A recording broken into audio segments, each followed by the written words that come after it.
Hey guys, I'm going to show you a video of the top 5 forces, and they're rated in my opinion.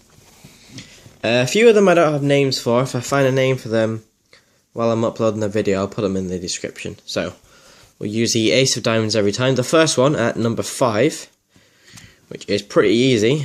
Let's call it the double turn. You have the card on top. You get the spectator to turn over as many cards as they want. Say a quarter of the deck. Turn over a quarter of the deck.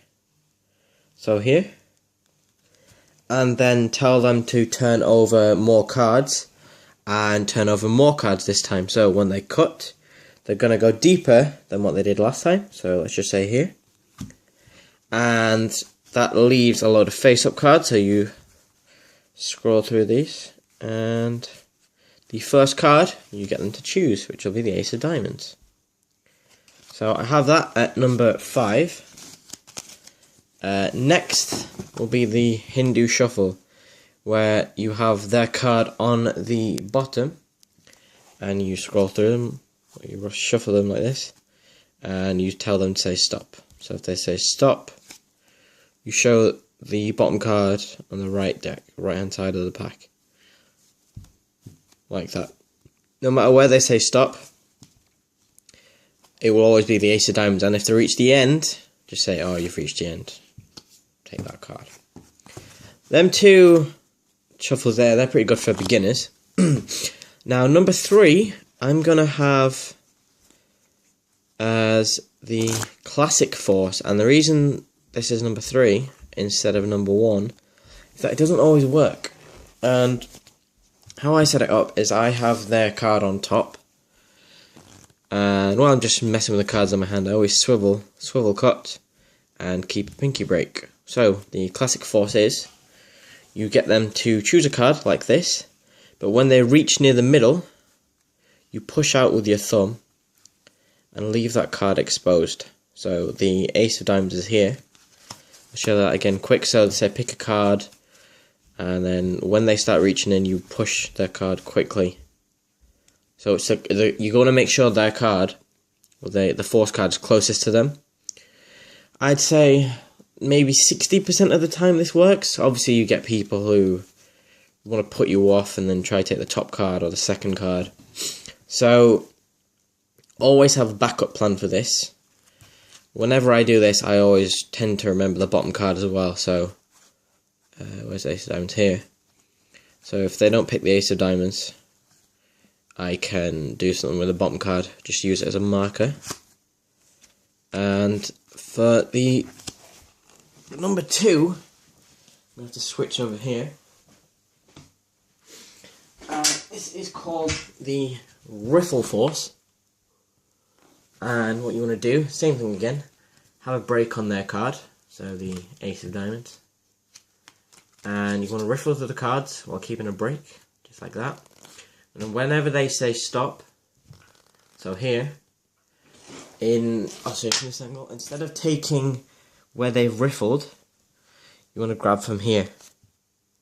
So if they riffle, I don't know, there, you'd never want to grab from where they riffled. You want to let go of the riffle with your left thumb, and grab with your right thumb and middle finger and pull the packet off, and then show them the Ace of Diamonds. And a little tip for this trick, have the deck tilted down, because if you go like this, you just riffle through it like this, and you take it from the bottom, or you take it from where the force is, it kind of gives away what you're doing. You can kind of get caught, whereas if you do the same thing again, so you riffle down and then just take the card, you can get away with it.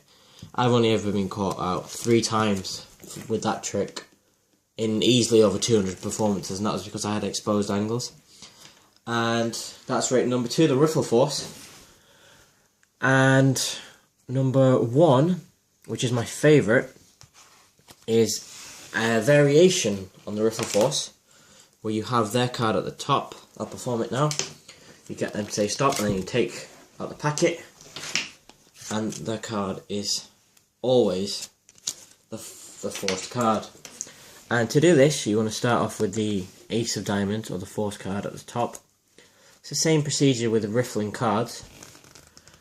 However, once they've chosen a point to stop, you want to grip the deck quite tightly in your palm and these 3 fingers. Pull it off with 2 fingers at the top and thumb at the bottom. When you pull, you want to use them 3 fingers to drag their card to the spot they chose. So I'll do it again. I'll do it with the card face up actually.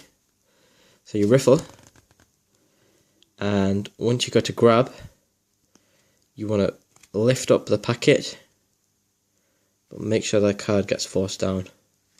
Obviously that's done slow, but if you do it pretty quick, let's say stop there, you'll never get caught out. I've never got caught out on that. You can do it over and over again. It takes about 5 minutes of practice. And let's face up. I'll do it again face down. So generally with a fast pace, they won't really see anything. I'll do it again without taking this is without force. So there is a slight noise, but no one really catches on. So right guys, let me know in the comments if you know any of the names of these that I've missed out, and let me know your top 5. Let me know what kind of forces you generally use in Magic. I always use the Riffle forces, and I might go for the classical force once or twice if I feel I can get it. But make sure to like this video and leave your comment in the comment section below. Cheers guys.